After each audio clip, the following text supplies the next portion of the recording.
Uh, All right, we're oh, I live. said hi as you. Sorry. That's not me. I didn't write hi, y'all.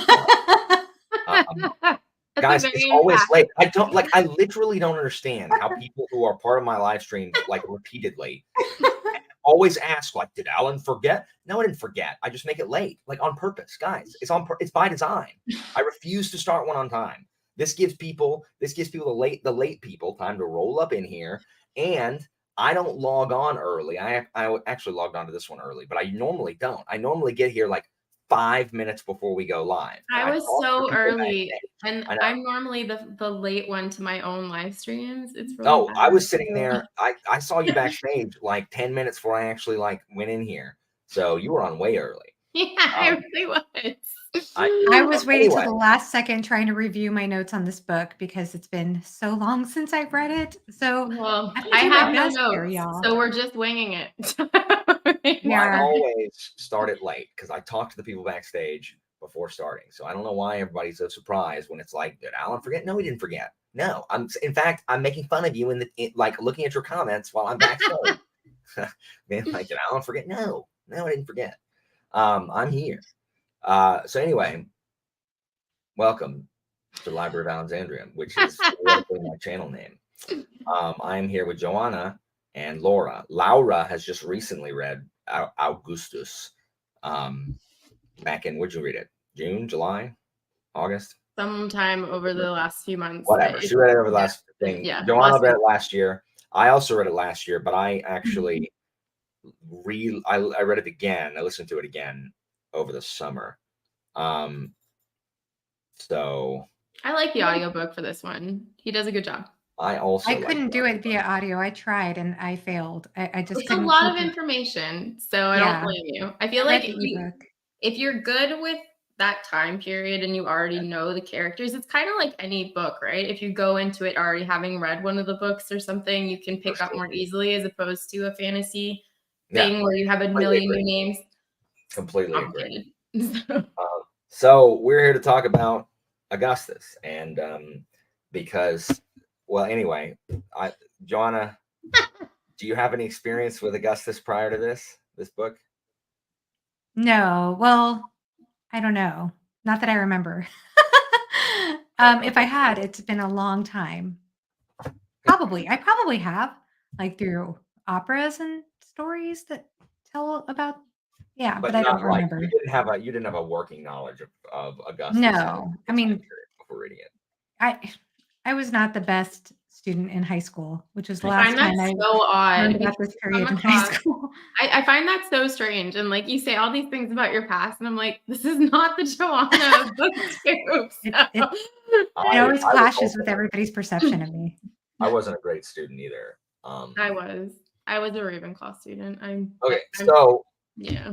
Laura, what is your experience with Augustus prior to this? It's lengthy. I have my master's in classical history, specifically that I wanted to do my thesis on Augustus. And when I was applying to do PhDs, I was proposing a thesis on Augustus. I like him quite a bit. So yeah, I've been obsessed for a very long time. With Augustus? With Augustus specifically, yeah. Is he your favorite emperor? Without question. Yeah, he's my favorite. Is he really? Yeah, he really is. I do have a very soft spot for Trajan and Hadrian later. Okay. No. I was with you. No. I'm with you with Trajan. Other than the bowl cut, Trajan is the bee's knees. Trajan's great. It's Hadrian for his building program because I love ancient art and architecture. Hey, do you know what the Roman emperor needs to do? Spend some time in Rome. Build. No, spend some time in Rome. That would do good. Mm-hmm. Also, I cannot forgive Hadrian for bringing back the beard. Well, he was from Spain, so I mean, he was living it up. And Jimmy, he's absolutely not overrated. Yeah, I see that comment. Absolutely not. Hadrian, foreigner. Okay, but what about Claudius? So Claudius is my husband's favorite emperor. There you go. There you go, bonus husband. I do enjoy Claudius. For people that don't know, Claudius definitely didn't want to be emperor and basically hid when they told him that he was going to be emperor, and ended up being one of the best. It's kind of that quintessential thing that normally happens. The person that doesn't want to rule ends up being a very good ruler. But That's Augustus is, what was that?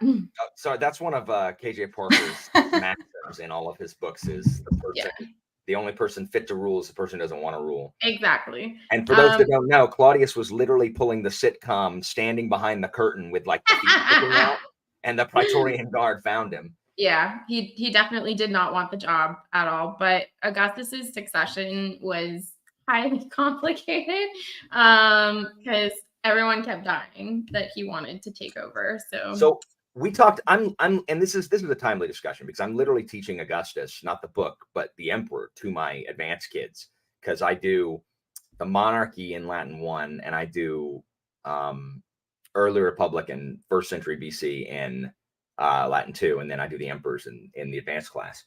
And the good stuff. I was taught, yeah. I mean, no, I like the Republic. The Empire is overrated. No, it's not. I mean, it is. I cannot get behind all the people who say the Republic is boring. Like, I'm going to lose my mind. It's just not as good. It's just not as good. There's a difference. You're right. You're right. Instability sucks. I hope everyone heard that. You are right. That's all I needed. It's fine. Anyway, part of the problem that what is unusual for the time is that Julius Caesar and Augustus botched their succession in that they both only had one child, and that child was a girl named Julia. Like both of them had one girl child, which was really unusual for the patrician families at the time, because you started having babies early so that some of them would live. Like freaking Scipio's mom. No, the Gracchi's mom, the Tiberius and Gaius's mom had 13 kids, and only 3 of them lived. So it was super unusual that they only had one kid, and Augustus botches the whole thing, as you see, Johanna, and the fact that he ends up having to give it to Tiberius, which Julia hates him, Augustus hates him. Augustus doesn't like Tiberius. The scene where he has to convince his daughter to. I mean, he has to basically tell Julia she's got to marry she's got to marry Tiberius, is a really good scene. And I think Williams does a great job in showing Augustus's own reluctance in naming Tiberius as a successor. I mean, Tiberius has a younger brother, Drusus, that Augustus favored over him. But freaking Drusus falls off a horse on his way back from Germany and dies. Sure does. So that screws it over. And was Tiberius, is that the one that was that Livia's? Yeah, that's Livia's son. Yeah. So Livia has her children prior to marrying Augustus, and that's part of why he does marry her, is that she's proven that she's fertile and that she can have sons. And at that point, they thought that was like a chosen thing. That's not how that's interesting, because that's actually not how it's presented in the book. They talk about that dinner party, and he's kind of getting it on with Nero's wife, Livia. She's married at the time, and he comes on to her. Basically, so divorce is fairly common at that point, which is interesting because then Augustus later comes in and creates all of these rather conservative laws regarding marriage and family, which is addressed in the book a little bit. But he had been previously married, and he didn't like her, and he felt that Livia could keep up intellectually, which is a big thing, and that she had proven fertility. So these were the two qualifiers for him, essentially. So basically, when someone in his position of authority says, "Hey, I want to get married," a divorce then comes very swiftly your way. You get divorced, and then you marry the person that has. Oh, no way! That's interesting. That's really interesting. Okay. Yeah. Part of the other probably for the male, though. Probably not so much for the female, I'm gonna guess. Correct. Yeah. Part of Tiberius's problem, in addition with Augustus, is Tiberius has all kinds of problems. But what this book doesn't cover is the fact that Tiberius is already married when he has to marry Julia. And the problem is Tiberius actually really loves his wife, Vipsania. It's Agrippa's kid. and he really loves Vipsania. And Augustus says, "You got to divorce her, got to marry my daughter." And Tiberius like doesn't want to, but he doesn't have a like. Tiberius Right, yeah. is petulant anyway. And so he has to marry Julia, and he doesn't like Julia. And we see what Julia does. You know, Julia doesn't like him at all. Which And is totally fair. Tiberius runs into Vipsania like in the crowd one day and is like going up to her being all like mopey and stuff, and someone reports it to Augustus, and Augustus ships her out, like says, "You gotta go, like you gotta leave because you're, you know, Tiberius obviously can't handle you being in the same city. Bye." Like Augustus, what I try to teach my kids when we talk about these people is like, I mean, that's harsh, but Augustus is better at the game than Caesar was. 100%. Caesar is He's way too forgiving. He's way too forgiving. okay. So Caesar wasn't a bloodthirsty megalomaniacal maniac. I mean, he was a genocidal maniac, but that's fine. Okay. Hey, Laura, don't be a barbarian or surrender. It's not like Caesar said, "I'm going to kill you all." He said, "Hey, y'all want to surrender?" They're like, "No." And, you know, like, don't be a barbarian. You know, maybe don't be Gallic. So yeah, that's the main qualifier. Don't be Gallic. I mean, seriously. But Caesar, I don't know. Caesar was not as I mean, he just wasn't quite as manipulative as Augustus. Augustus played many sides. Caesar was like, "This is the side, and it's Caesar's side. Fall in or don't." And Caesar, I mean, Augustus, I don't know. I don't like the "I'm against the people who killed my dad, my grunkle, until I need to ally with the people who killed my grunkle." Like, I don't particularly enjoy that. But yeah, But sorry. I did want to ask about that particular point though, because when I was going to ask you how much you two feel the politics of that time resemble the politics of today. Because when I looked at that line, like the fact that Augustus is allying with all the people that he was supposed to be against initially, it almost reminded me of like our election cycles and how you'll see two competitors debate one another and they will just go at each other and say the most heinous things about one another. And then the next thing you know, they're working together as a vice president and president elect, you know.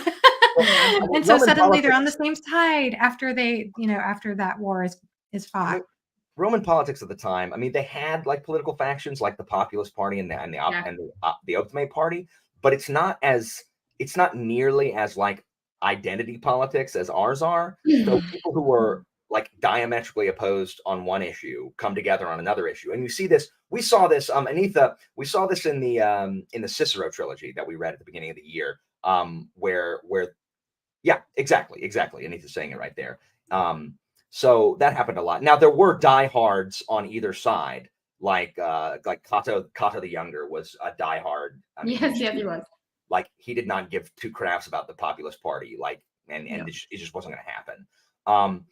But Cicero was a good example of that, as was Augustus. Like, you're against this person and you're fighting against this thing, but now it's tomorrow, and now you're going to like be on the side of this. Because we see this in the book where Cicero allies with Octavian, who is the son of the tyrant that Brutus and Cassius killed, and shouted Cicero's name as they did it, because Cicero was the guy who stood for the Republic. He was the poster boy for the Republic. So they kill him, and they're like, "Cicero, yeah." And meanwhile, Cicero, who hated Caesar and hated what Caesar stands for, is now allying with his heir, mostly because he hates Mark Antony. Yeah, that was weird. That was really weird the way that switched around. Yeah, so it's not uncommon. When you look at the history of Rome itself, Rome starts as a monarchy, and then that lasts for a few hundred years, basically. There's about six kings that we know of, basically, that have made the history record. 7 kings, but whatever. And then the Republic starts, where they, of course, feel like they're very democratic, even though they're still crazy manipulation going on. There's civil wars that happen. Like, people are still very much fighting with each other. Rome, from its very onset, is one that is highly demanding of others and also requires people to bend and work together simultaneously. So it's a very awkward society in that way, because it started as a tribal society. Basically, it was a hilltop people. But as it evolves, when you get to the time of Caesar, it's interesting because people like Cicero at that time period, which is when Caesar's living, they like to still think of themselves as the Republic, but in reality, the Republic at that point is already changed fundamentally, because it's the beginnings of an empire. And that really does happen with Caesar, but he doesn't have the stratagem, essentially, that Augustus has to make these plans. And where I think that the two of them fundamentally differ is that Octavian, aka Augustus, was able to look at the people around him and say, how can I use you? And that wasn't only just applicable to friends, but that was very much enemies as well. Like, he knew he wasn't good in battle. So he has Agrippa at his right hand for everything. He has Maecenas as a mouthpiece for when he needs something that sounds a little bit more poetic and flowery. He has Cicero when he needs to get the old Republican politicians on his side. But then when he needs to get rid of the old Republican politicians, he aligns himself with Mark Antony. Like, he's very forward thinking, and he's cold-hearted and bloodthirsty, but he does it in a way that you admire him, because he makes the decisions that his predecessors couldn't necessarily make and you yourself wouldn't want to make. But when you look at it from the wide perspective, you go, that's what needed to be done if you wanted to achieve the goal. So it's similar. And if you look at modern politics now, in the sense that you're like, okay, in the US specifically, you have two major parties. And if you want certain things to come into place, they're going to have to meet in the middle on some things, but then they're going to be at each other's throats for the other stuff. So, I mean, so much of our modern political structure is based off of antiquity. We think of it as modern, but in reality, it's not. Yeah, and we also see, I mean, we see that Augustus is, he's a political mastermind. They do think of themselves as a republic, but the problem is, like, the Constitution has kind of come unraveled, because and look at modern politics today. There were things that just weren't done until about 130 BC. There were no political murders. Like, there was no political violence. Like, if you could, like, claim someone was trying to be king and get them put on trial, but there were no political murders. Yeah. And then in 130 BC we have a political murder, and then nothing is done. Nothing happens to the murderers. And because of that, look at politics now. There's a certain way that things are done. They're not outlined. There's a certain way that things are done. And then people violate those conventional mores, and no one does anything about it. And so, since nothing happened, well, now we can do that. I mean, like, just look at the level of civility and statesmanship that no longer exists in American political discourse. It's because we violated that. We don't care anymore, and we didn't call anybody out for doing it. And so that's what begins to happen, is all of these constitutional, like, constraints are violated. No one does anything about it. And so the next person pushes it further and further. And that's where Caesar was like, hey, guys, this is broken.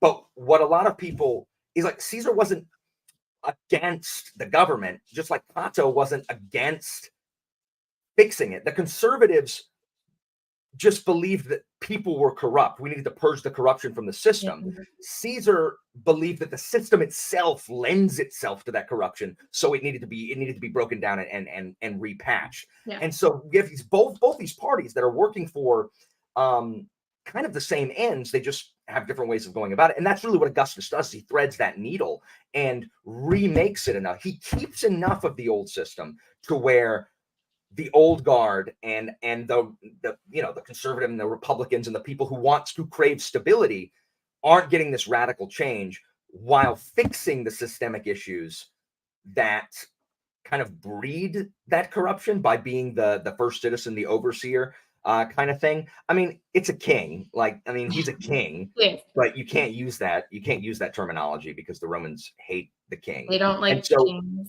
yeah. And so we see his brilliance just from the beginning, really playing into the fact that he's 18. Like, he lets Antony in the Senate and everybody be like, oh, we're kids. What are we? I'm just, hey, oh, Mark Antony sucks. My uncle died. Could I read his will and perhaps get my inheritance? I don't know what anything is. I just was at school. Yep. And, you know, he lets the people above him, you know, like treat him that way. And that's how he's able to, you know, get his leg up and in that first section. Yeah, I love that. I love that. Answer Anitha, yes. There is no Augustus without Caesar. Like, there's just not, for a myriad of reasons, but he is the one that lays 100% of the foundation. There's constantly an argument that goes on in academia as to whether or not Caesar is technically the first emperor or Octavian is the first emperor, because of the fact that he really does pave that possibility for Octavian. But so let's talk about this book. Yeah. No, it's perfect. We are talking about it in a sense, because like you said, part one is Augustus' rise to power. So I do have a question for Johanna. Sure. Do you find, having not had a lot of this knowledge going into it, like, is this an overwhelming book, or does he give enough that it's not too overwhelming for a reader kind of coming in to understand the gravity of what's going on for all of these characters? I felt the gravity, and I totally followed what both of you were just saying. I didn't have any. I don't know. I felt like I felt in flow with the book. I didn't feel like I at any point didn't understand what was happening. I felt like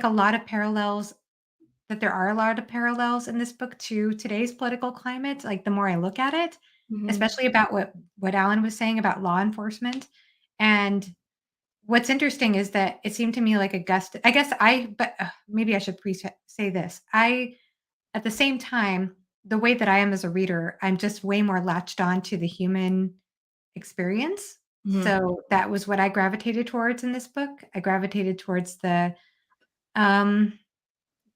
like, Julia's story and Augustus's purpose, why he was doing what he was doing, and maybe some of the other political things. I'm sure there's a lot of gaps in my knowledge but for the most part, it didn't hurt my reading experience. I loved this book. The human element largely comes into part two. Like, part one is you know, basically the Second Civil War and Augustus's rise to power and you know, him besting Mark Antony.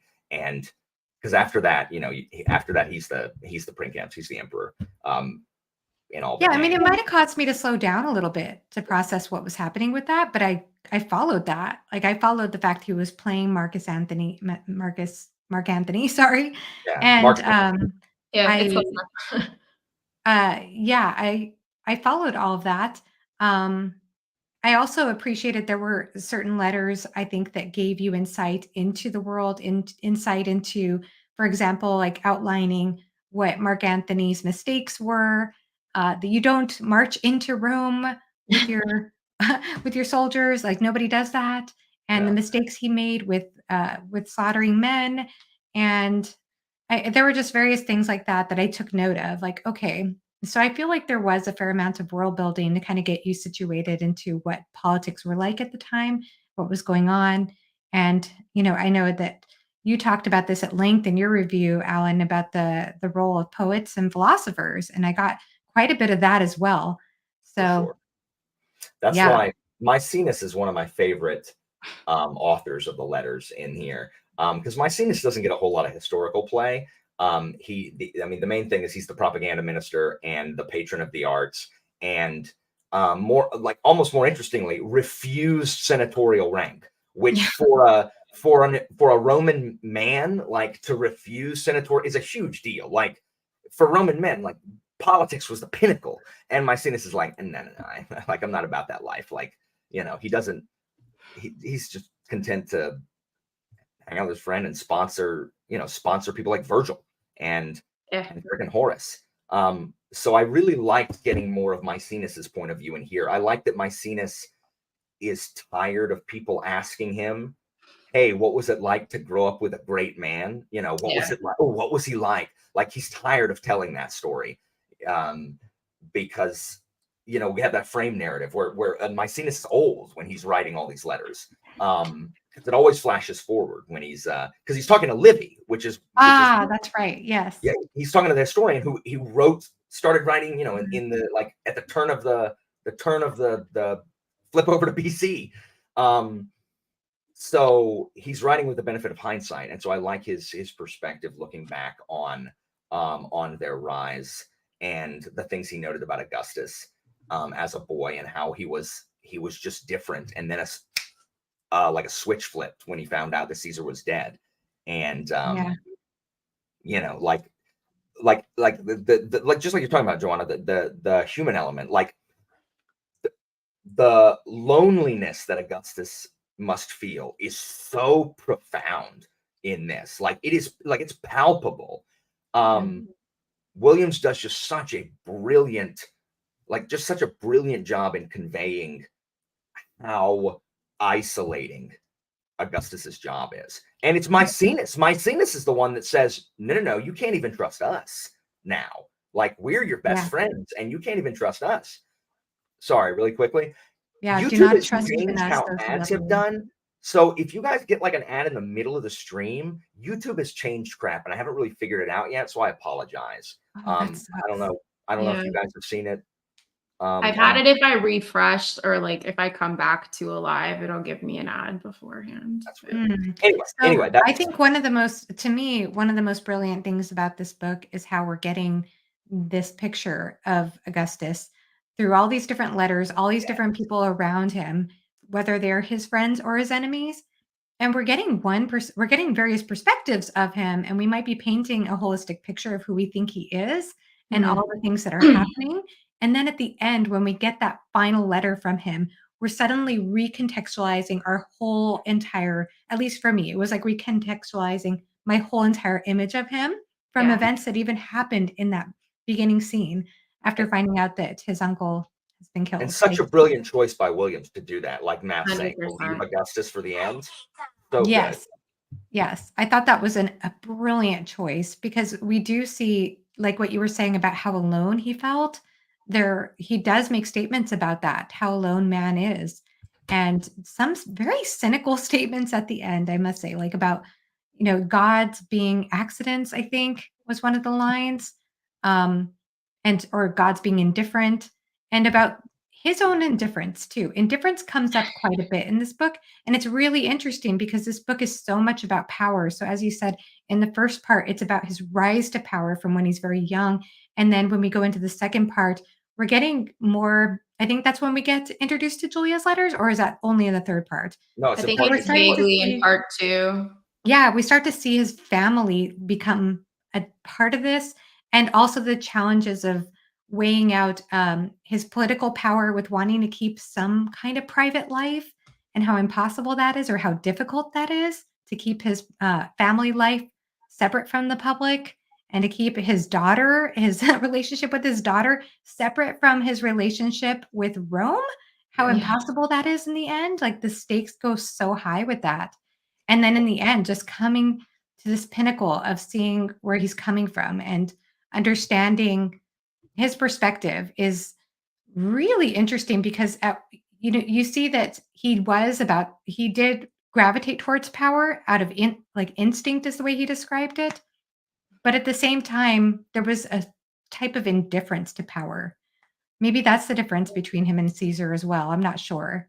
So yes and no. It's interesting because Caesar, even though he came from a wealthier family, really was a lower, wealthier family. So within the upper class was at the bottom of it, and he had to bankrupt himself 6 times to get to a place of prominence. So like, he was in the game from a very young age and was planning ahead. Like, his life story is super fascinating. Like, was kidnapped by pirates when he was younger. That's and the like, best story, the pirate it's so one. cool. Like, there's all these great stories about Caesar, but he was he was in it because of the fact that he was from a lowlier family of that higher rank. His He wanted to family, assert Johanna, himself. had fallen out of favor for a long time. Yes, And for a so long time.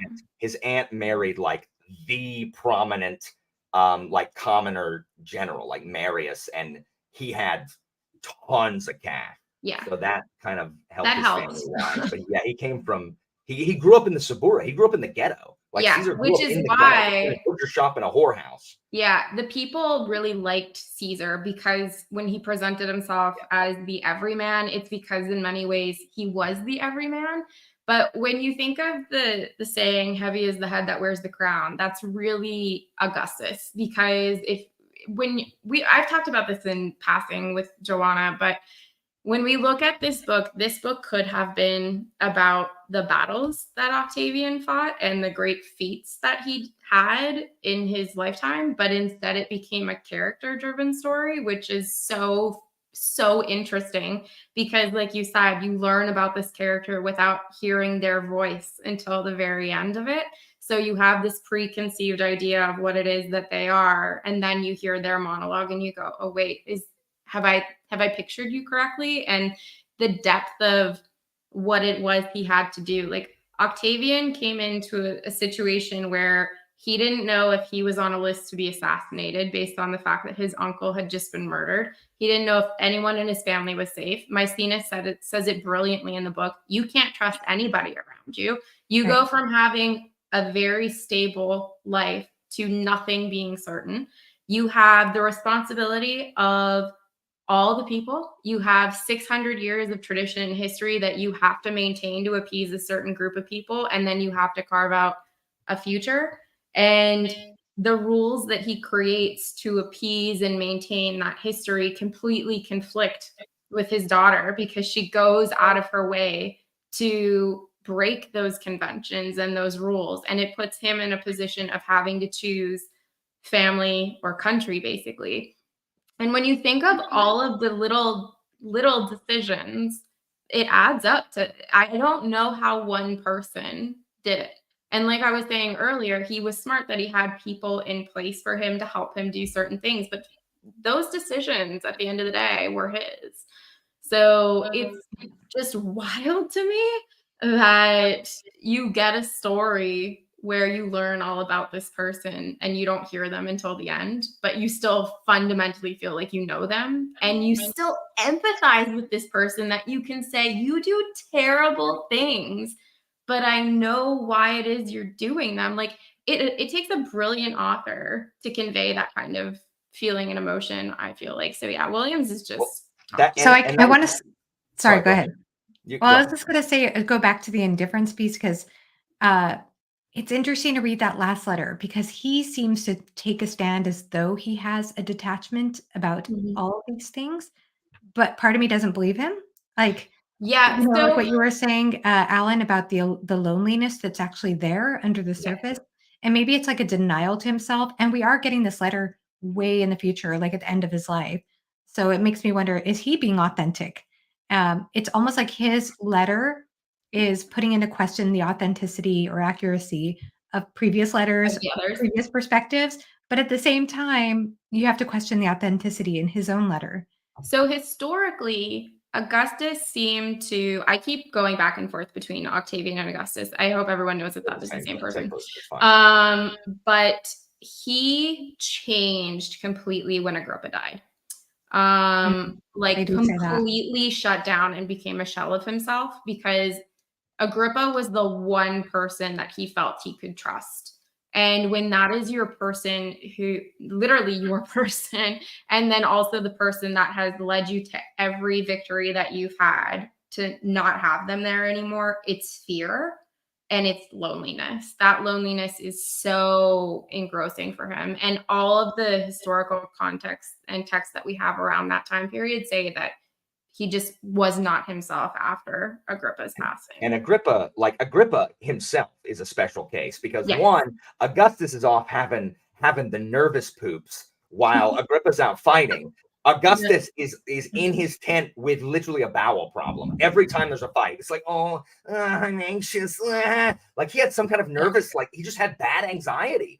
But for Agrippa to basically win every single war for Augustus. Like Agrippa is the guy. We've seen that historically. Yeah. Agrippa takes out Augustus and claims power for himself. That's how that story's supposed to go. But Agrippa never did that. In fact, the only time that Agrippa and Augustus weren't like of a mind was when Augustus unadvisedly makes his dumb nephew his heir instead of Agrippa, which literally every single person in the world thinks it's going to be Agrippa. Fortunately, Marcellus dies like that. But that's the only time that Agrippa and Augustus weren't like in sync. So for the fact that Agrippa, who has the military, like because he's proven himself as a successful general, like historically, those guys don't serve people like Augustus. No, they stage a military coup. So Agrippa needs all of the credit, and that's what makes this story historically for me even more brilliant. Is he had like Laura was saying, is he like Augustus had the people around him that that Caesar needed. Like Caesar was one guy, but Augustus was really three guys. Yes, he was. So it's absolutely brilliant. I love it, and I love that. We're not going to get into it here, but I love the thought experiment of what if Agrippa had survived to be Augustus's heir. Like it would have been interesting. What would the empire have looked like with Agrippa at the helm instead of Tiberius? Did Agrippa not really marry Julia? Is that what you're saying? No, he did marry Julia. He did, but he dies before, because he predeceases Augustus. The situation of him succeeding Augustus never comes into fruition. So, and that, I guess that's why Julia says like she has, I think, 4 to 5 babies from. She has 5 kids with Agrippa. She has 5 kids with Agrippa. Pregnant when Agrippa dies. So she said none of them counted for anything. No. Okay. No. So 2 of them, Lucius and Gaius, her 2 sons, Augustus makes them his heir, but they die, and it's suspected. And I subscribe to this. I don't know if Laura is a Livia apologist, but I hate Livia. Thank you. So Livia's awful. It is suggested that Livia poisons them. Like Livia actually does away with them, because again, Livia has one goal. And it's to make Tiberius emperor 100%. Oh yeah. She's very focused on that. Yeah. Yeah. So that comes through. That comes through in the book. The 3rd son was like a disgrace of Agrippa Posthumus. He was exiled. And so hang on, I'm having chest pains. Oh no. Continue. So the 3rd son was not even in the running. So that's how Tiberius has to remarry Julia, and and like I said, Augustus even favored Tiberius's younger brother over him. Like he didn't like Tiberius. No one liked Tiberius. Like he's just unpleasant. No, it's kind of interesting too. When you look at the primary sources that talk about Rome and so forth, when you get to around the year 400 AD, there is a Latin text, but it becomes more of newer Latin, like church Latin rather than Roman Latin. But it talks about each reign of the emperors, and it became really interesting that they formulated a pattern by basically saying like they would label bad emperors by which cults they ascribe to, and like which cults they would get rid of in the city. And Tiberius was one of them that was like, everybody goes, that's not, Roman, which caused this whole uproar. Like one of the big Roman things, and Augustus himself did this, is whenever they conquered a new place to incorporate them into the Roman Empire, they would go into the temple of the patron deity of that city and be like, would you like to come to Rome, to the statue? And they said yes. And that was how that religion then became like incorporated into the Roman religion. But one of the things that I thought was so interesting in this book, because you get it, but you don't really get it, is the battles between Augustus and Antony and Cleopatra, because the main precursor for that was that Cleopatra was styling herself as the goddess Isis, and Mark Antony was styling himself as the god Osiris. And Octavian used this as the ability to say, like, he's no longer Roman. He's clearly presenting himself as Egyptian. I think that did come out in the book. It did, but it wasn't as like involved in this book as it was historically. Like it was Okay. a really big deal. Augustus was telling people that Antony was planning on moving the capital from Rome to Alexandria. Yeah, like Yeah. it was a whole thing. But it's interesting because like after the reign of Augustus, they're like, anyone that, you know, does this with these deities and stuff, not a good emperor. And Tiberius basically is the beginning of that. Like no one viewed Tiberius as a good follow-up to Augustus. But I often wonder if it could have been anyone other than Agrippa that the people would have really admired, because how do you live up to that kind of thing? Like it's pretty difficult. So, yeah. Yeah. The back going back to what Johanna was talking about with oh my gosh, I forgot. It has something to do with Julia. I Julia's love children? Or do what? No, I just love the fact that book 2 is primarily Julia, yeah. because it goes back to like the recontextualizing of Augustus. I don't think that's any clearer than with Julia. Yeah. We don't know why Augustus does what he's doing. Like we don't understand. Like I think the revelation in book 3 that Augustus does this to save her is just profound. I Like highlighted that because I was like, why? Why did he do this? It but didn't we make don't sense realize for that a till long later. time. And Julia's story is just like everyone loves Julia's story, and It's heartbreaking. the end of book 2. Tiberius has won. I will write no more. Like that's it. That's the end. That's the end of book 2. No more. It's game over for her. And you know she starves to death on Pandataria or whatever. Yeah, So, I mean, it's interesting if you know the history behind it in terms of the family laws that Augustus put into place. I like to think that as well, because of the fact that Augustus, to appease the Republicans, the old Republicans, came in and was like, okay, we're going to put in all these family laws, which kind of does get addressed in the book. But there is a ton of them. Like this is something that happened over the course of many years. And how can you ignore that law when you're the one putting it in place and your daughter is breaking it? Like it's so difficult when you're trying to be a symbol of morality. And and it speaks to that. I think Alan talked about this in his review about like using law to enforce morality. Like you can't do that. You can't legislate it. Super hard. You can't legislate morality, and he That's tried to do that. Yeah, and enforcing the law. So speaking back to the point you were talking about earlier in this discussion too, Alan, about like the idea that like, you know, that if you set a precedent, then it's going to be to break something, it's going to happen again and again. But he says in that last letter about how his friends and enemies warn him not to enforce those laws because one, it goes against him. And I got the impression, well, because he's a hypocrite if he does that, but also he's going to make a disaster out of everyone else. Like it's just not going to go well.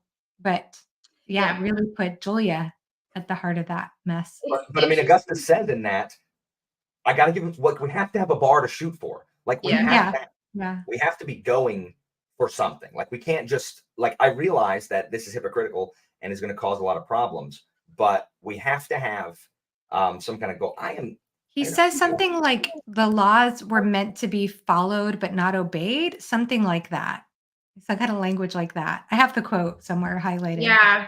I mean, I find it so interesting because the idea of having to kind of patrol morality is so convoluted, right? Because what one person deems as moral, another person does not necessarily deem as immoral and moral. So it creates that whole conversation. But I thought it was really interesting too in the book. It's kind of addressed that Augustus, despite being this person of power and prestige, doesn't really have many affairs. Like he has one really that's addressed in the book with Trentia at the end, who is Maecenas' wife. Yeah, he does have that, but you're right, because I think there was something, maybe it's in the epilogue, but I do remember at one point there was somebody saying that he stayed fairly true to Livia. Yeah, he really did. And like based on all of the primary sources that we can find, that seems to be fairly accurate. Like it appears he had this relationship with Terentia. but we don't really know if that was more just a liaison or if that was actually a love match. I think from her perspective, it probably was, but from him, we don't really know. But Livia was a very conniving person, which definitely does come through in the book. And I'm happy that that came through in the book. And I could see that being a very difficult relationship between the two of them when you've got someone like him that's just thinking about everything all of the time. And you have Livia that's very one goal focused.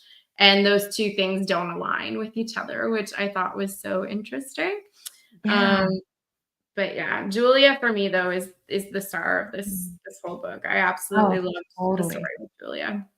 Yes, she is the star. It's just heartbreaking, but she what she has to say, I didn't expect when I read this book for it to have such a strong feminist theme, for her to Yeah. talk about how a woman's source of power, it has to be different than a man's Yeah. based on the way society was structured at the time, And and how that's she the was thing. trying. He Go then ahead. reinforces that structure with these laws because he comes in and says only these types of scenarios will grant a divorce now. Women are going to be incentivized to have children. Like he starts paying you to have kids. That's one of the big things that he starts doing because he wants, yeah, to have 3 children because he wants to create these Roman families, then what the new vision of a Roman family looks like, basically. So, yeah, I can't even imagine what that's like when you're sitting down writing these rules and then your kid, your only kid goes, not going to do that and goes off and does the exact opposite of what you're preaching everyone else to do. And it's not like you are in a period of stability.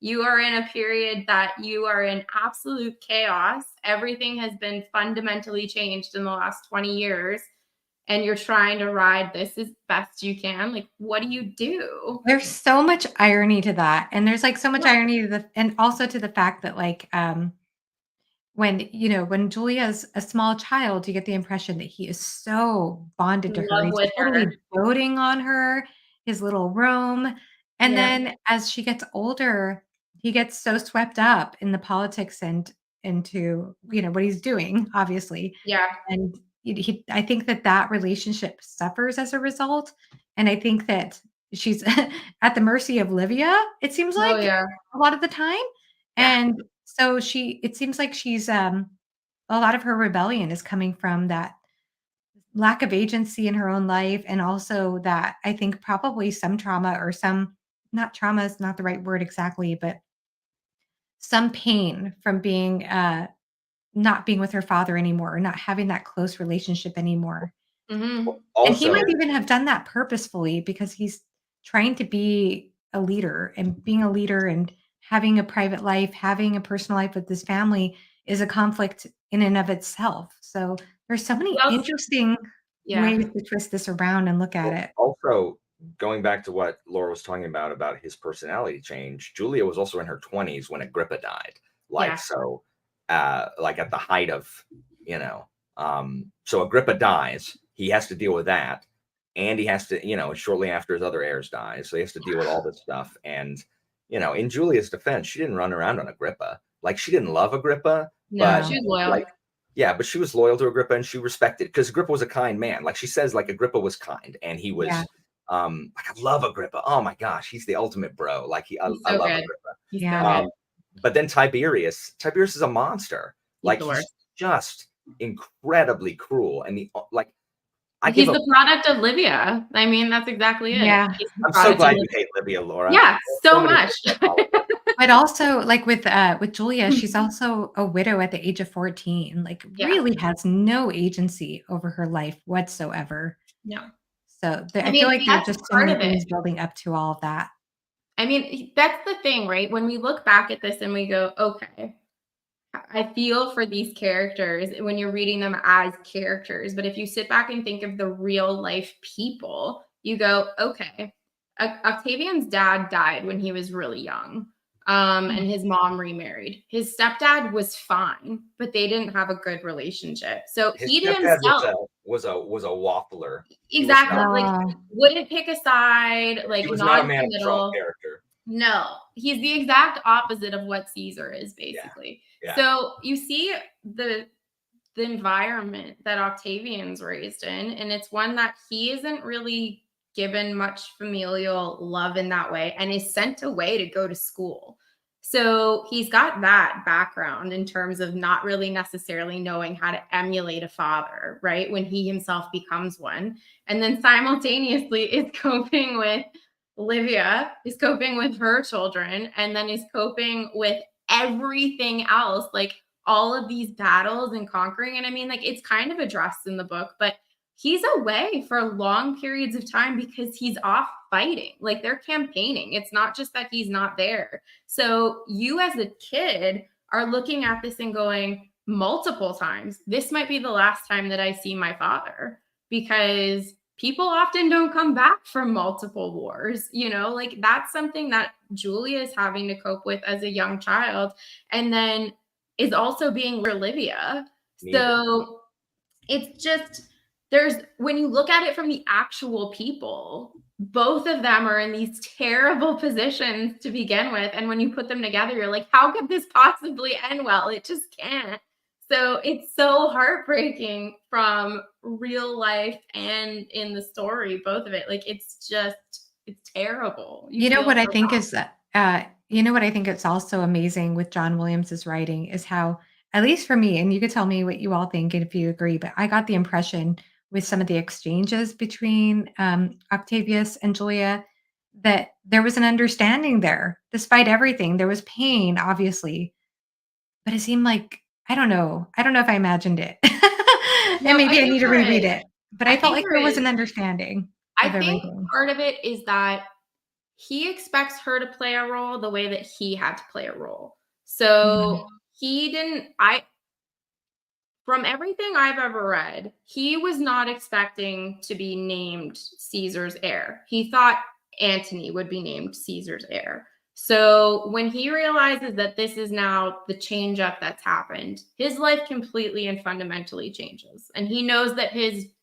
life is not his own anymore. His life is Rome's life. And I think he views the same thing as Julia. He goes, it's crummy, and I'm sorry, but this is what we were born into. I had to play my role. You have to play your role. Your children will have to play their role, which is why he keeps saying and trying to finagle relationships for Julia, essentially to get her pregnant, that one of her children will succeed him, because Yeah. he realizes that it's a familial duty and it's a job. It's kind of like the British monarchy, if we look at it in modern day examples. You are born for a purpose, and it's unfortunate because you yourself are a sentient and independent being, but your personhood doesn't belong to you. So yeah, I definitely think that he is sympathetic to her in that way, but it's because he understands it to a point because he himself has gone through it. Yeah, and Mhm. I mean, it's a perfect storm because it wouldn't have been this bad. Like, if Augustus had had a son, Julia would have had she would have had a A ton of issues wonderful life. in her own Yeah. life. She could have done what she like. None of his hopes would have been pinned on her. She could have done what she wanted to, but he didn't have a son, and Yeah. so everything falls onto Julia. Like, everything falls onto Julia because she's got to continue it. She didn't choose it, but I mean, this is just, like Laura's saying, it's just what has to be done.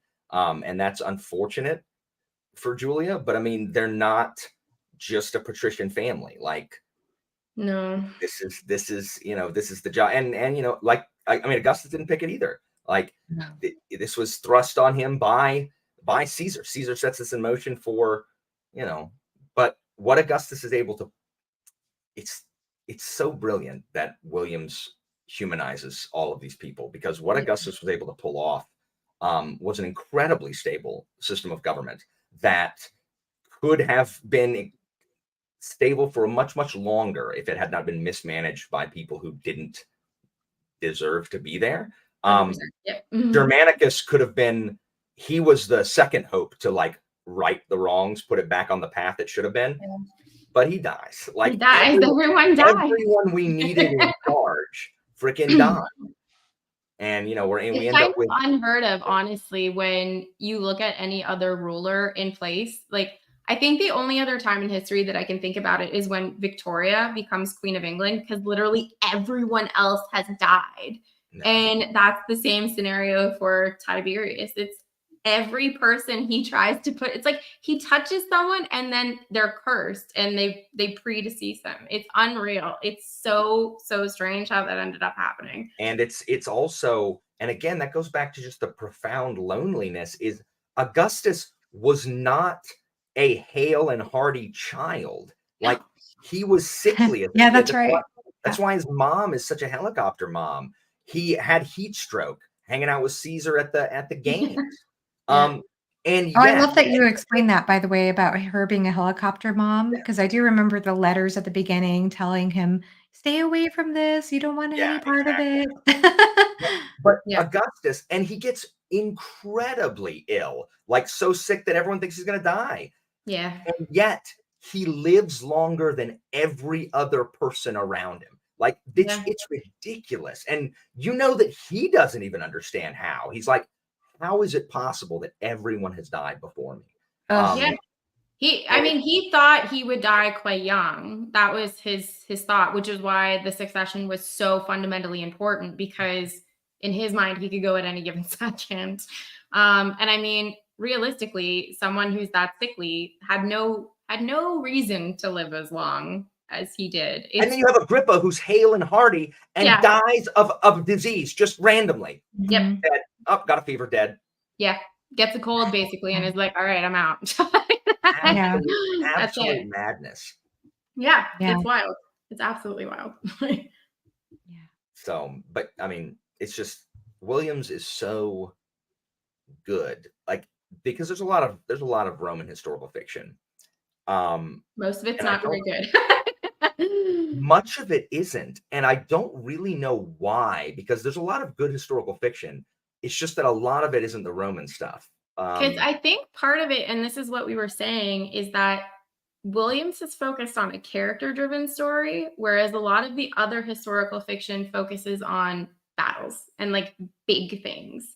And you lose the characters in those stories, or you fundamentally change the characters so much that anyone who's familiar with them goes, that seems highly unreasonable to me. Like, I would argue Cleopatra is probably the one that this happens to the most. Like, it seems like every few years there's a new book about Cleopatra and you read it and you're like, why? Like, they haven't done anything good or different. I'm laughing because I've heard Alan say that all the time, how that Cleopatra is overrated. I mean, in a lot of ways she is, but you know, it's in this book, there was one letter in particular, and it's this like unnamed soldier who writes his father to let him know what's going on the battlefield. And that's one of my favorite letters in the whole book, because I'm sitting there going, we're literally getting every perspective from boots on the ground all the way up to the top. We haven't talked about Hersha, by the way. We need to talk about that. Yeah. Oh, here she is awesome. There's just so many different perspectives in this book. And I feel like that's what makes it unique, not just in Roman historical fiction, but historical fiction in general. You get all these different perspectives. The only other good Roman historical fiction I've read was the Cicero trilogy, and because he does the same thing. Robert Harris does the same thing, but with Cicero. Like, he warts and all, every single flaw that Cicero has, which is all of them, and he has many. Like, just a real three-dimensional, frustrating character, which makes him so compelling to read. Yeah. But yeah, Johanna, Augustus's old nanny. So that good. Totally humanizes him as well.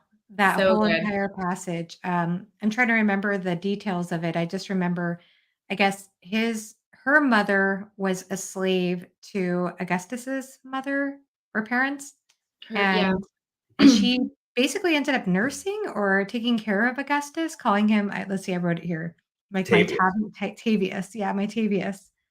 So they were playmates together, but then they end up coming together at the end, like towards the end of his life. They encounter meet on one the road. another. Yeah.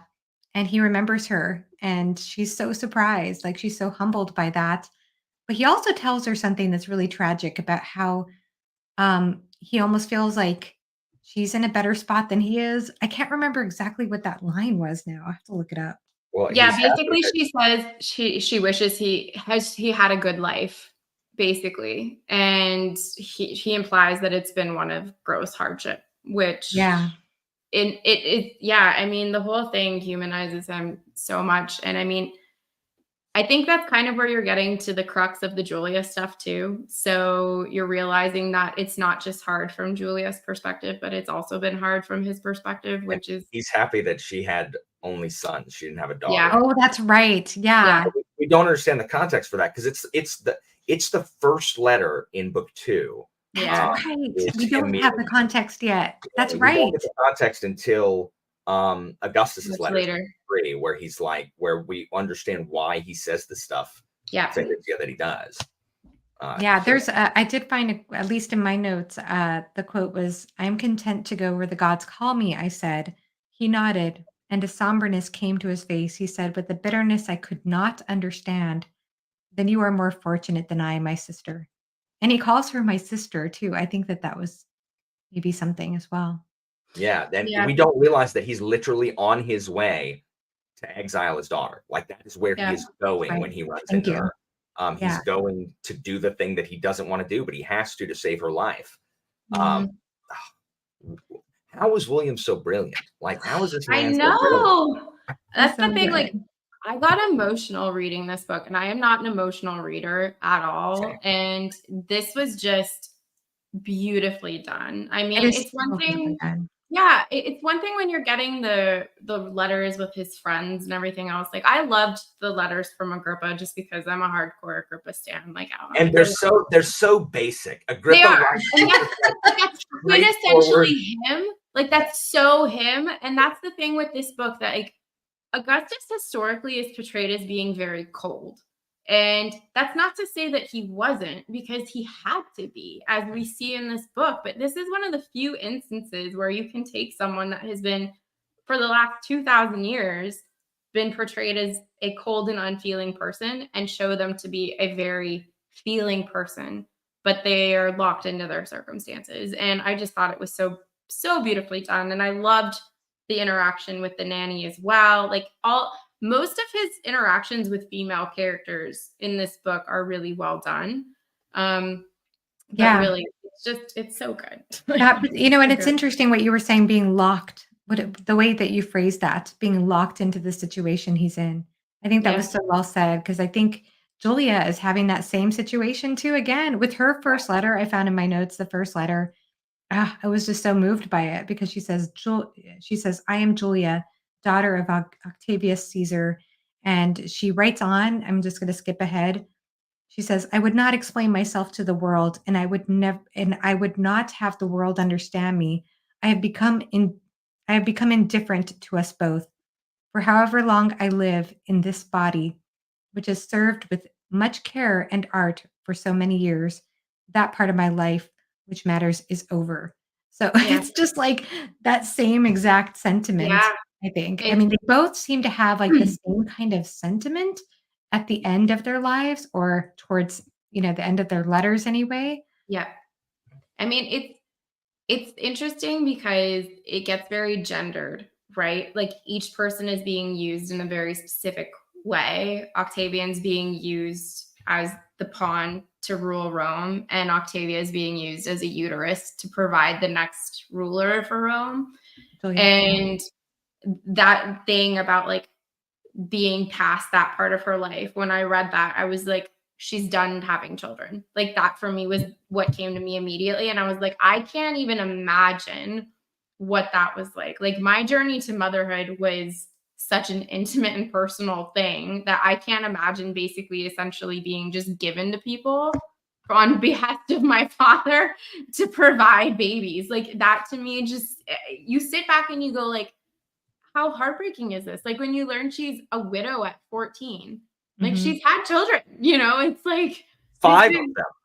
5. Like, it's nuts, it's absolutely nuts. So yeah, the whole thing is just, it's so Yeah. heartbreaking, but Yeah. so And then getting compelling. her, yeah, and, like you said, I mean, she's at the end of motherhood at this point, when we start getting her letters, Yeah. and, a widow 3 times over at that point. Yeah.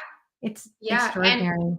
not only that, but you've also had your one true love taken from you. Like, Mm, that's, I think, part of the bigger thing for me when I read Julia's story, right? Because Julia is this really tragic character and then finally gets to this moment where you go, is she going to have this little sliver of happiness? And Augustus goes, no, you can't have it. You can't have it with someone who's plotting to kill him. Sorry. You can't have it. And that's exactly it. But you sit back as the reader and for both parties. And this is why Williams is so great, because you empathize with both parties. It's so good. And I mean, I do not empathize with the Julius Antonius listen, thing. I empathize in the sense that this is a woman that has never had her own agency to choose. Find someone who isn't plotting to murder your dad. I agree. But at the same time, the heart wants what the heart wants out. I agree, Thiago. I agree, Thiago. I was teaching my kids today about because we got to the part where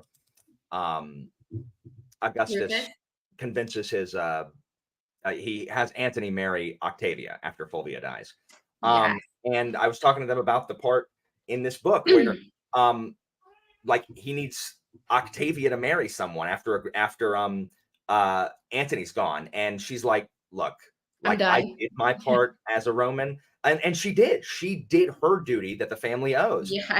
Antony was off with Cleopatra, and Octavia was still the dutiful wife because she was paying her duty to Rome, doing the duty for her brother. And he's like, okay, well, Agrippa, and it's like, no, like I'm done. Like Augustus, just let me retire, brother. Like, I gotta go. And so he's like, you know what? That's fair. Like, that's fair. And that's when he has to be like, hey, Julia, like, you have to take over this. Like, you have to take over we got to have you marry for political reasons. Needs to be a family uterus. Yes, exactly. And your aunt is done. She's paid her dues. So yeah.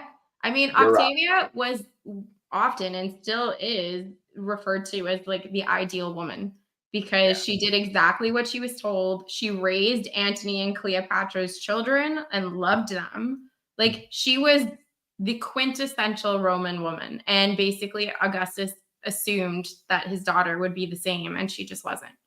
So, yeah, I mean, going back to Augustus's cruelty, the murder of Caesarion, Caesar's kid by Cleopatra. That kid didn't do anything. Well, what do you expect, though? There can only be one son of Caesar. I mean, I hear you, but it's like, like Augustus killing people's children? Like, that's the that's Gosh, I had forgotten about that. Yeah, that's the incident of Augustus like killing people's kids. Like going at Antony's one thing, Cleopatra's one thing, but like Cleopatra's son by his uncle. Okay, see ya, cuz. Well, yeah. I mean, if you look at the significance of leaving him alive, that would have been detrimental to his rule. Well, anybody could rally behind him. Anybody had a bone to pick with Augustus would rally. Of course, it makes perfect sense. No, Augustus did not say that. Augustus would absolutely have been like, he was probably, what am I going to do with the girl? Exact same thing Caesar did. Yeah. Uterus. Political uterus. Do you think that like philosophically at that time, they were more inclined to try to abstain from being sentimental about things like that and think more 100%. holistically about the future and the power? And do you think that they were more inclined in that direction? Yes. Well, Romans were supposed to be sentimental in general. That's not a Roman Roman. That was very anti-Roman. That was more like a Greek trait. Well, that's what I'm saying. Yeah, because I mean, that's what he says too at the end. He said, "I've never been sentimental," and I kind of just wondered if like that's also the way that they're inclined to be, or the way that they try to train themselves to be. Yeah, if you look at Roman, go ahead, Alan. The Romans are a very severe people. Like they're not prone to. They're not just kindness. Yeah, they're just not expressive. They're not a warm people. Because that just wasn't a Roman virtue. That's not pietas. Like that's not like like seriousness and working together and being industrious. Those are much more Greek traits. That it's fine. Yeah, no, I'm just bringing it. I'm just questioning it too and bringing it up because just to put that into context. Yeah, we don't think about it. We think about it the way like presentism, right? Like we think about it the way we think about our families and our the way we feel about like it would be hard for us to, if Joanna's threatening me, she's trying to take over my Discord, I go and kill her, kill her child just coldly. Like that's not something that people do. Because it's hard for us to imagine that kind of callousness. But that was just the Roman way, like duty before everything. Yeah, yes. And I mean, that kind of is exemplified by the Rufus character in the story, that he kills himself because that was literally the Roman way to die. You would fall on your sword if you had done anything that was perceived as I forgot about that too. Shoot. Yeah. So, I mean, there's being Roman, and I mean, this is something that I kind of wish would have been brought up in the book, but there was a temple in Rome that literally was only open when they went to war. Basically, the ruler or the Senate would send a representative to the temple, and they would ask the god, is it okay to go to war? And if it was, they would leave the temple doors open until the war was over. To Janus. And Octavian is the first person like in a ruling position to go do this, and he does it to go fight Antony, which is like a monumental thing in Rome because he's going to fight a fellow Roman, but he's styling himself now as an Egyptian, so that's where they kind of get away with it type thing. But being sorry, go ahead. No, being Roman was, as Alan said, it was a very severe thing. Like the closest thing I can often equate it to people, I'm like, the things you've heard about the Spartans are Roman in nature. Like they're not a forgiving people. You either survive or you don't. But then they're very strict and stringent on other things like familial honor and things like that. Like you would have days to honor the dead members of your family and all these like religious traditions and stuff. So like Rome is very split down the middle in terms of its obligations to tradition and the past, but also its traditions to severity and strictness. And it's also like going after Antony, styling him as an Egyptian. The Romans had virtus, which is virtue, courage, manliness. And so Antony is now like he's eschewing the toga, which is the quintessential garb of the Roman male citizen, and instead wearing robes like in the East, very feminine, and he's like a woman, and he's oiling his beard, wearing makeup, and wearing makeup, reeking of perfume, and that was very unmanly, very feminine. And Antony, and he's like, oh well, we're threatening the very like manly fabric of Roman society, and the people. All you got to do is rile the people up, and they're like, no, he's not going to I'm not going to wear makeup and have perfume. No, let's get him. And so like that was, Augustus was able to manipulate that particular situation into turning public opinion entirely against Antony. Interesting. And so it's interesting you're talking about that because then it's making me think of, and I'm going to mispronounce his name. I'm sorry. Is it Maecenas? Maecenas. Yeah. Maecenas. Because he comes across a little flamboyant. Very much so. A little effeminate. He even says that he puts out that he puts on an effeminate air so that people will take him less seriously. But you see, he drops it the second that Caesar's dead. Like he drops it and goes into full serious mode. He just he puts on airs so that people will underestimate him, just like Augustus, and playing a child. And the Romans had, they had relationship with men, but it's not like that was not your primary relationship. Like that wasn't done. No.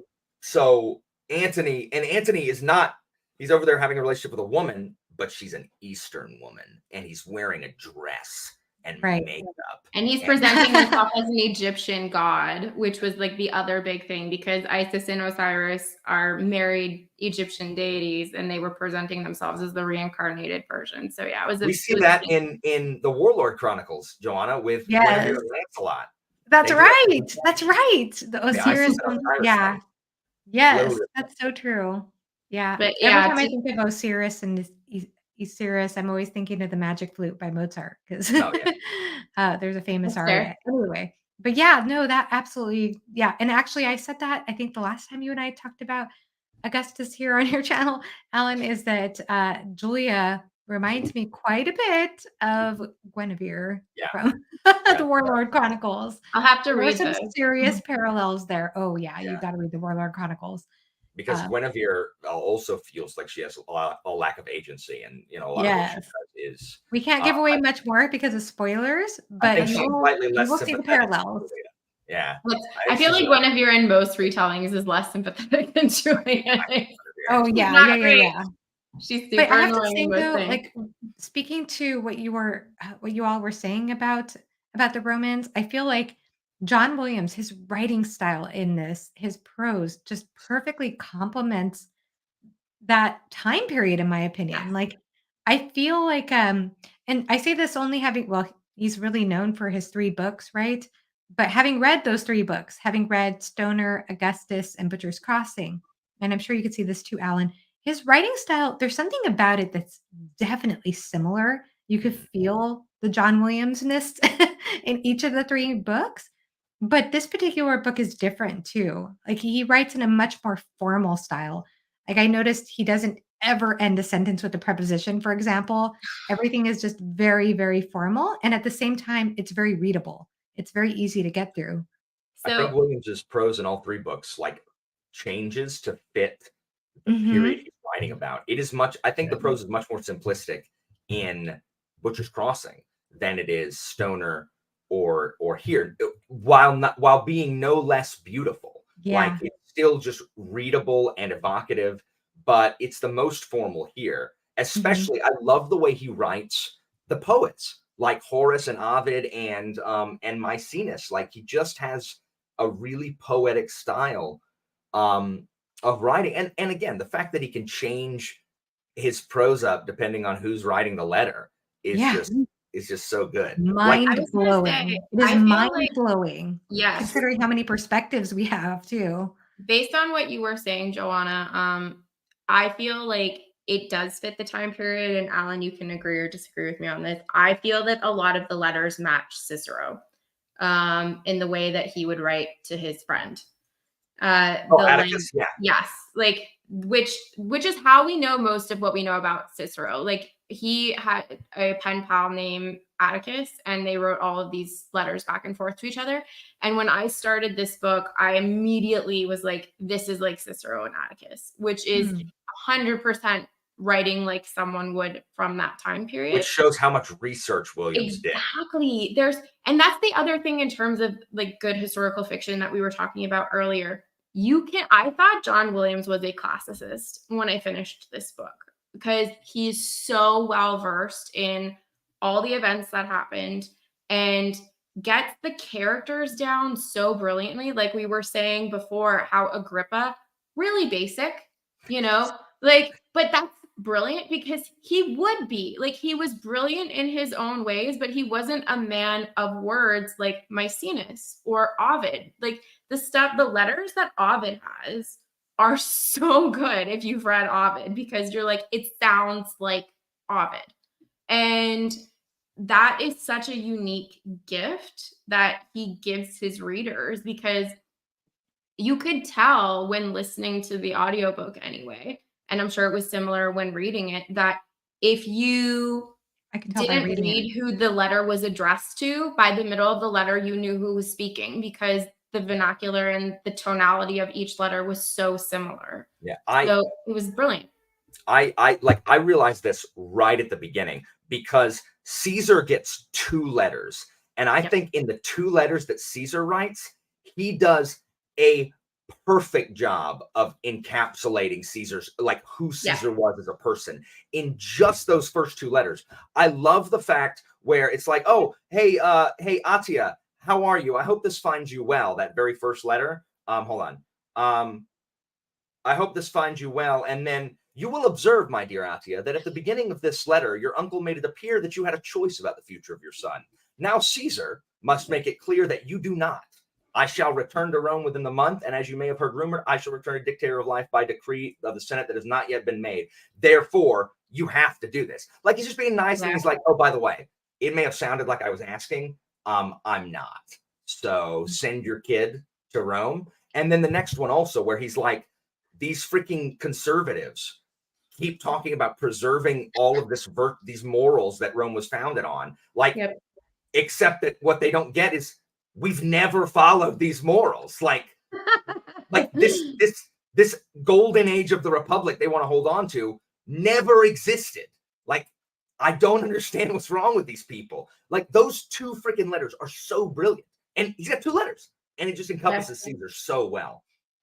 That's the thing. When I started the book, I thought Caesar would have a more significant role. Yeah. So I watched a bit of Alan's review on this, and as soon as it started getting into spoilery territory, I was like, I'm out, because I'm going to read it. So I knew very little, like, contextually of what was going on, other than it was in epistolary format, and was shocked that there was only 2 letters from Caesar, because when you read about Augustus, you're like, oh, well, we got to get through all of this about Caesar, and then we get to Augustus. Yep. And in this story, you're like, no, it's literally just 2 letters, and it's all you need, because all the rest is filled in. Like, you don't need anything else, which I thought was mind-boggling.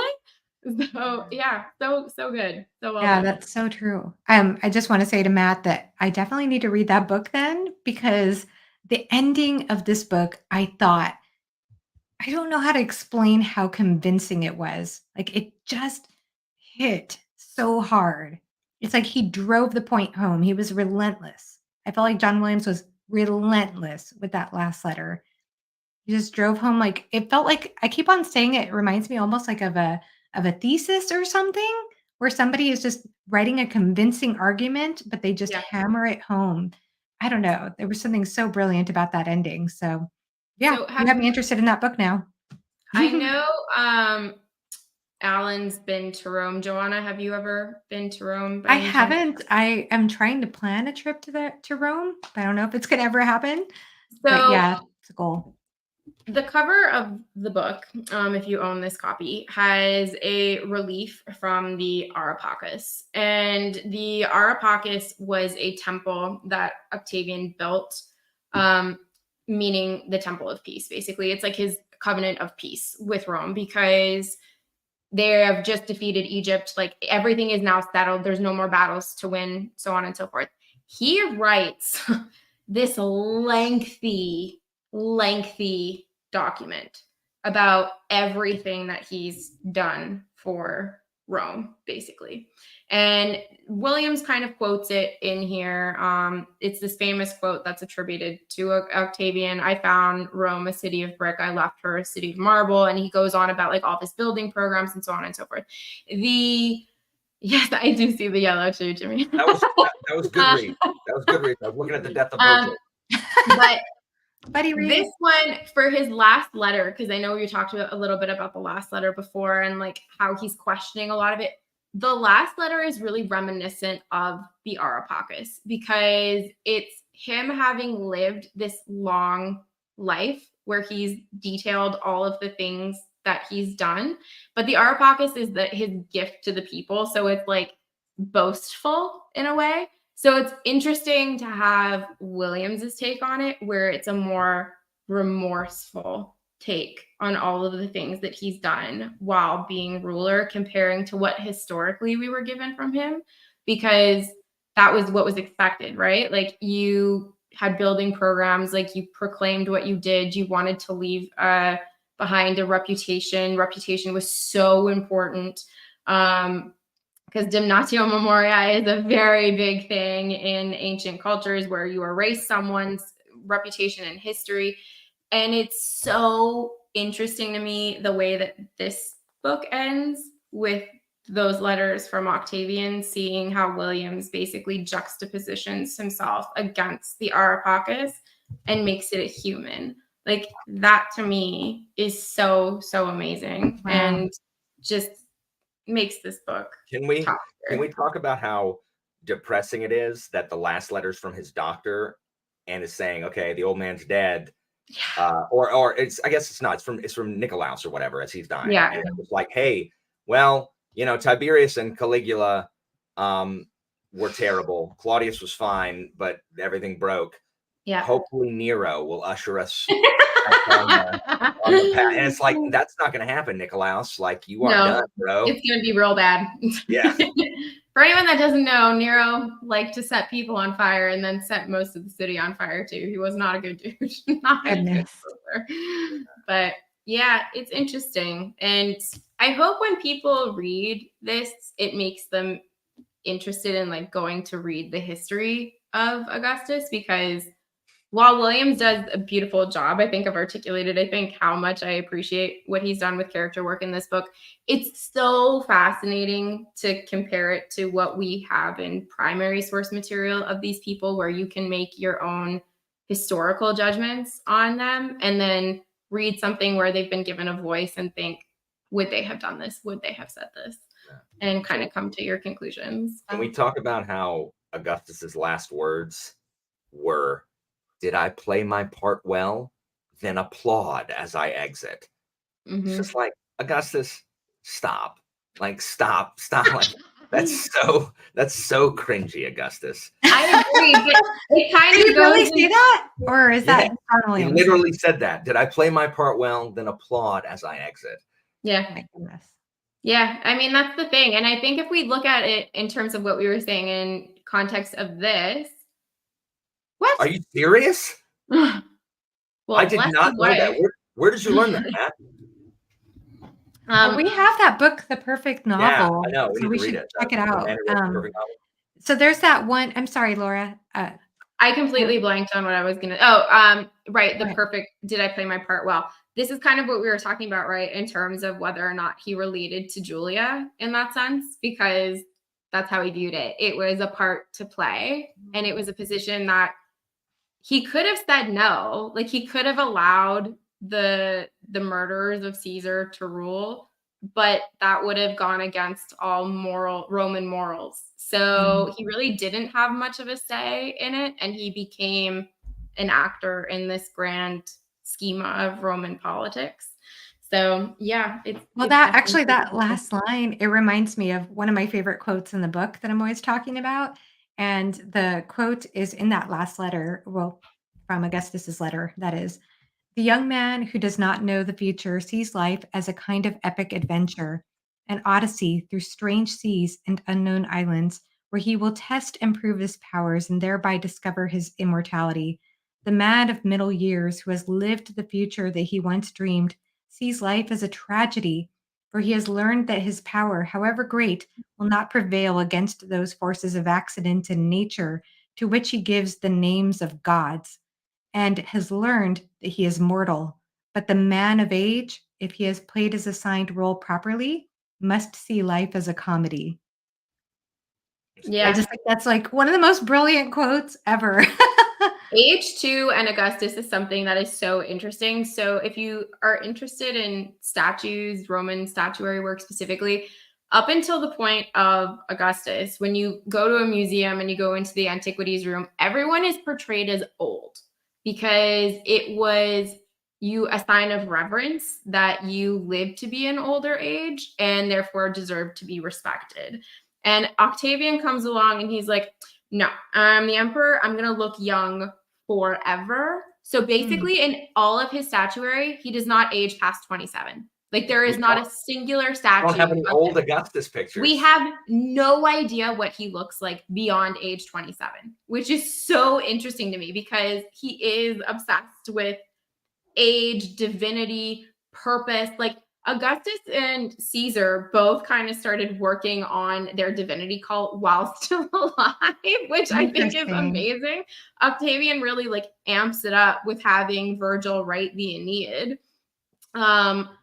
But yeah, he was super invested in this idea of age, role, purpose, divinity, mortality. Like, it was all part of the mix. It was really, really fascinating.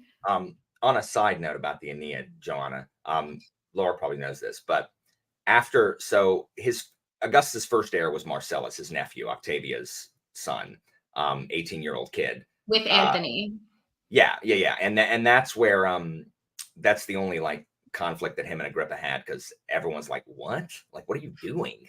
But the kid dies, and, Octavia's understandably brokenhearted. So when Virgil writes the Aeneid, there's a scene when Aeneas goes in the underworld and he's there with his dad, and he sees this like kid like shining in armor, and Aeneas is like, who is that? And his dad is like, that is Marcellus.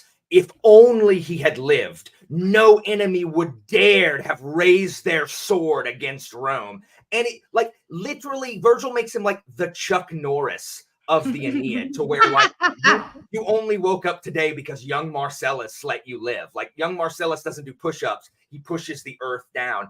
And it's supposed to be such a like, it's such an over-the-top tribute to this freaking kid who literally did nothing in his life. Did nothing. Like, he did not accomplish anything. He died of disease. Yeah. But it's so overwhelming that Octavia, she hears Virgil read it out and she faints in the middle of like the throne room, having listened to it. It's this huge, like, it's just ridiculous. Of the cult of ancestry or whatever, or throwing it in there to give Octavia a bone after having her son die young. It's absolutely ludicrous. When I teach AP and we get to that point, the kids are like, "What?" I'm like, "Yeah, no. If only he had lived, no one would ever have raised up against Rome. Like, he would have stopped them all." Well, the whole Aeneid it's a propaganda piece, so it's also Homer fanfic. Well, yeah, 100%. So, I mean, if you ever do go ahead and read the Iliad and the Odyssey, it's interesting to then read the Aeneid. It's frustrating. But the Aeneid is beautiful in the Latin. It's really good in the Latin. It sucks in the English. I've read the Odyssey. That's about it. No one reads. Yeah, we were talking about that, right, with the your future guest on Why Read, because he interviewed the woman. I already had him on. Yeah. Oh, you did? Yeah. Yes. Okay. Yeah. Yeah. I haven't been able to catch up on them yet, but pretty cool stuff. From what, Jimmy? Sorry. Yes. Fulgentius. You should read Fulgentius, Laura. Like, for a different Roman emperor perspective, talk about one that, like, am I gonna like it or am I gonna hate it, Alan? It is. So where John Williams leaves you with, like, hope and just kind of like principle, Fulgentius is the most amoral, like, Rome, the empire is a machine, like, we killed you because you threw rocks at us. How dare they throw rocks at us when we're trying to bring them civilization? It is like, I would love to see what you think. Like, it's about like the conquest of Vindobona, and it is so just removed. Nothing about principle, just everything about, like, Rome is good. Ipso facto, it is Rome. Yeah. Therefore, barbarians should. I mean, it's like when I was being facetious, like, don't be barbarian. Yeah. Like, yeah. It's so, like, I felt gross after reading it. I'm like, I read Augustus and I'm like, that is, bittersweet and sorrowful, but, like, I understand. And I read Fulgentius and I'm like, I hate humans. Johanna, have you read this book? I take it no. It is. No. It is read it. really, really. We should read it. It is. Y'all should. It's very short. It's like 160 pages. Super short. That's not bad at all. And the book is only this big, so it's not even a full-size book. It's like a little smart book. Interesting. Y'all should. I would love to see what y'all think of it, because it is very. It made me hate Empire, and nothing makes me hate Empire. I love Empire. I do too, so much. So I was just like, ugh. It's just the worst of humankind. It's just, I don't know. I don't know if I would consider Augustus the most hopeful book, though. No, it's not. But it's. Yeah. I'm comparing it to Fulgentius. Okay, like, got it.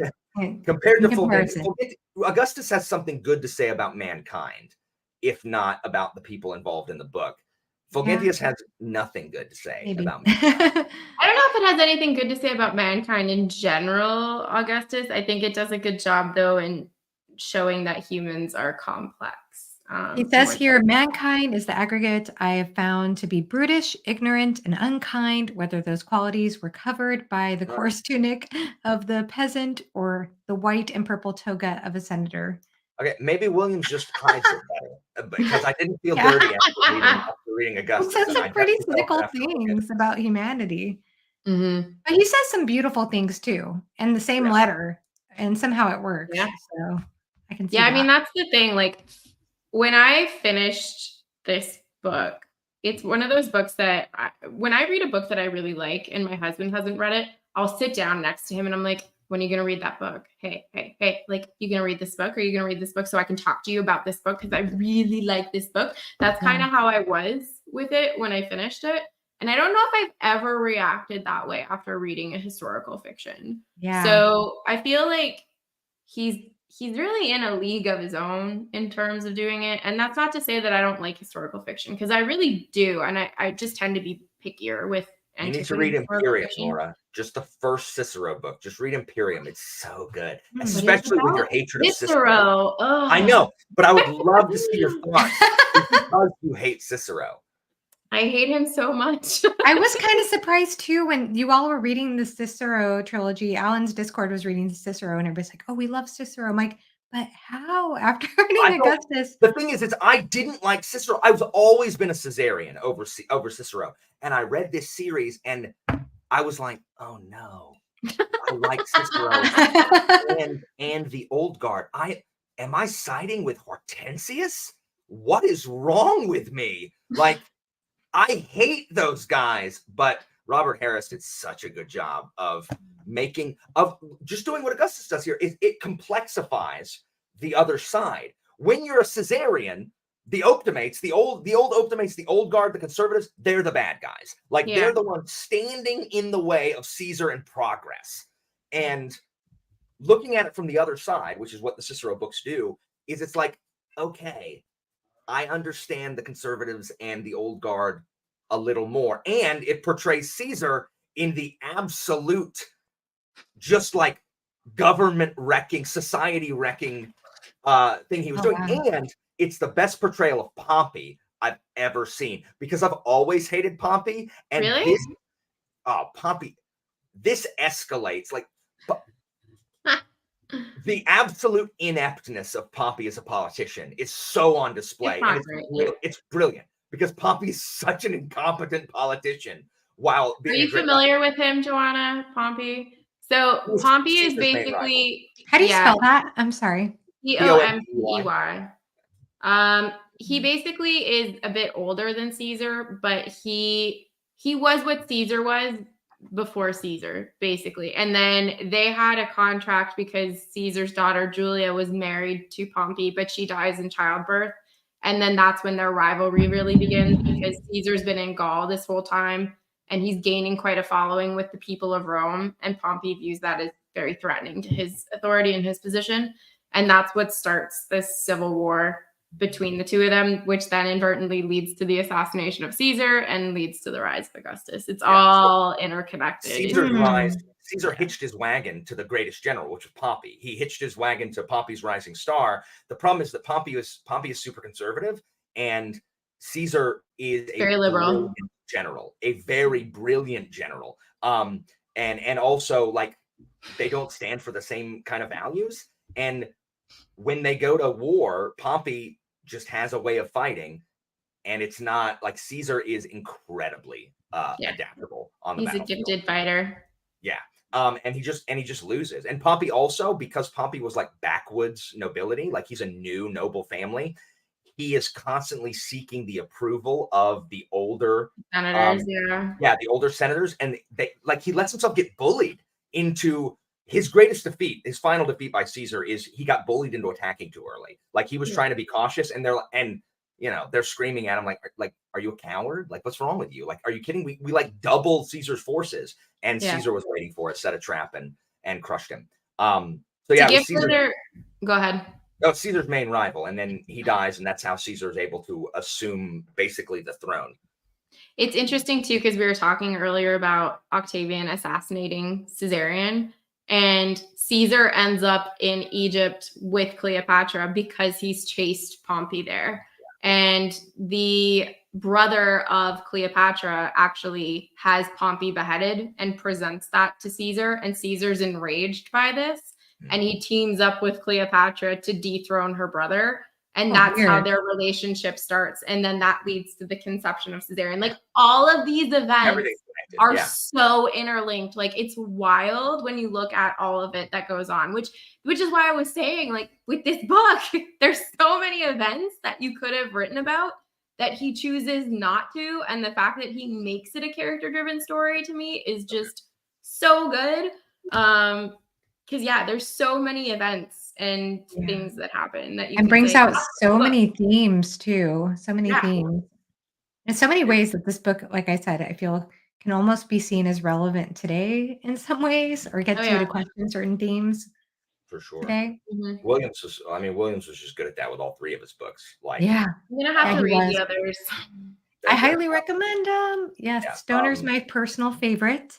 Augustus is there was no way Augustus was not going to be my Right. favorite, Laura. That's the thing. Um, Like, I have such a Augustus will probably be personal your favorite, connection Laura. to this one, so I'm like, it'll be hard to beat. But what I've heard a lot of positive things about Stoner. They're I haven't still really great. heard much about the third, but yeah, they're still great. You're not going to like them better than Augustus just because you are a classical historian. Like, yeah. That's probably like true.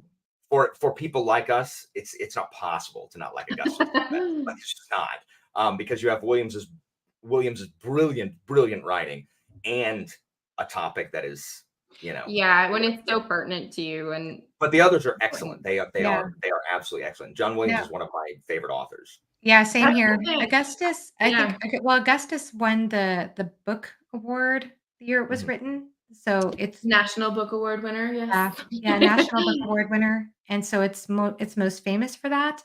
But Stoner seems to have had like a renaissance or something. That's what so Um, this is what I was saying to you guys before our live started, in that I thought John Williams was alive because mm, my booktube keeps having these blow-ups of his books. Like, it initially was Augustus, and that first I saw Alan's, and then I saw a review from you, then Tori had a review on it, and I was like, okay, obviously this is a relevant book that people are reading. And then Stoner started doing the same thing, and I was like, well, yeah. this guy must be putting out really good books.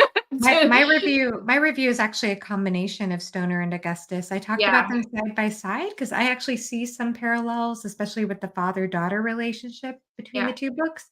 But even some themes and perspectives, you'll see some things bleed over, but it's very different. Like what I said is I read Stoner first, and when I read Augustus, I could almost not believe that the same author wrote this book, and at the same time I could.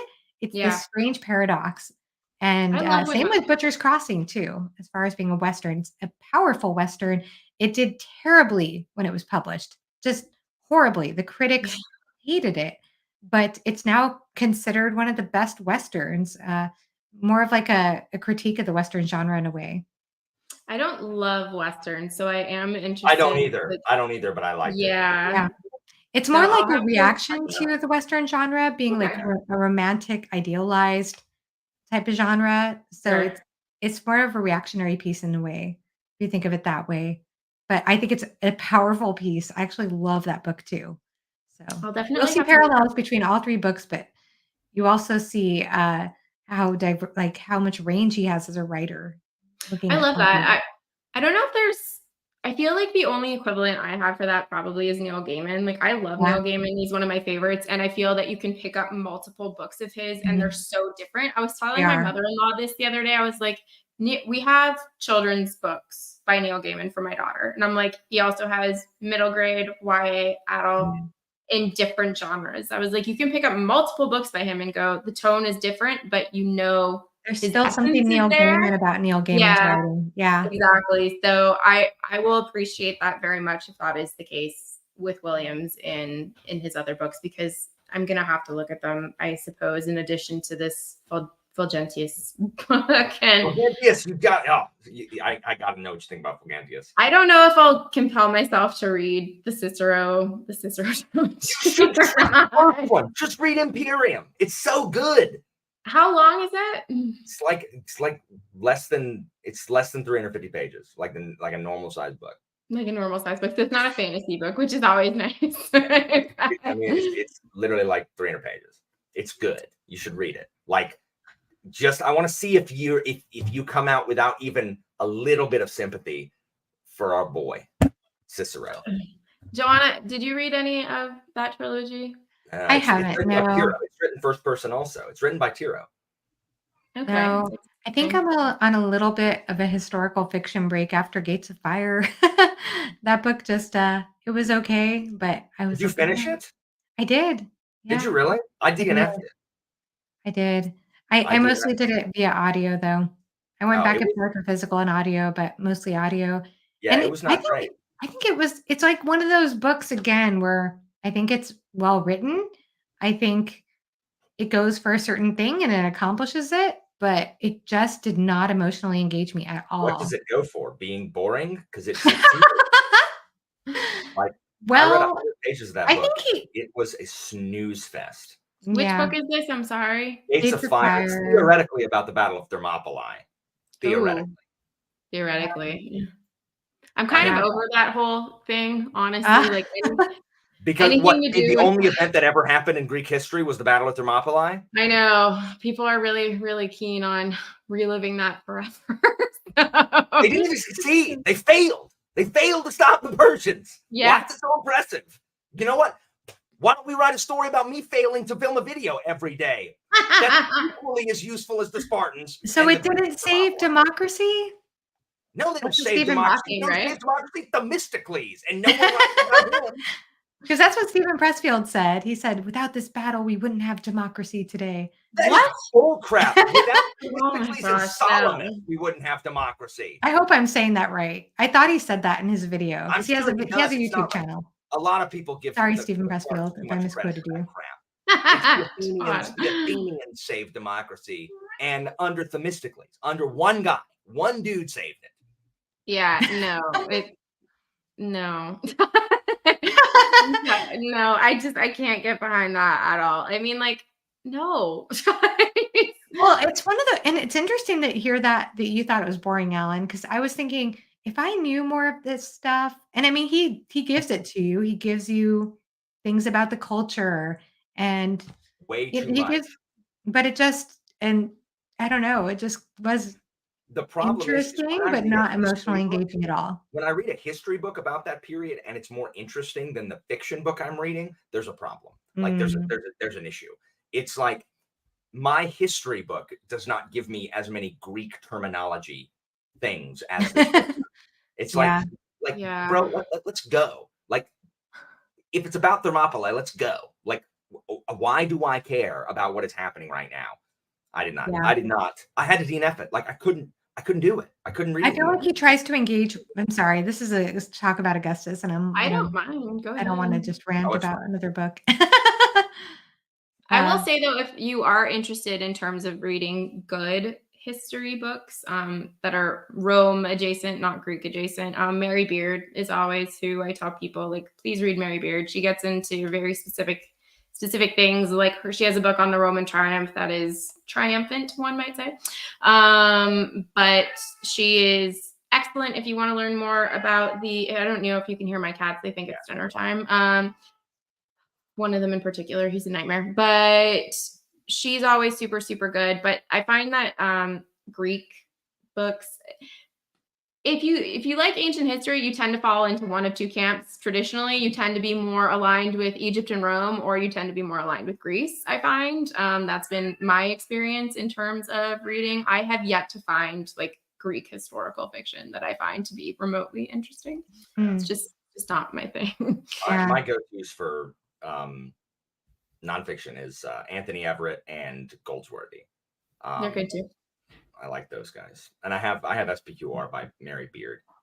She's got a whole array of books. She's very prolific. She's basically like Sanderson, but for Roman history. So I appreciate how much work and stuff she puts into her field, and she also does like a bunch of BBC documentaries. Yeah, I've seen. You should watch one of those.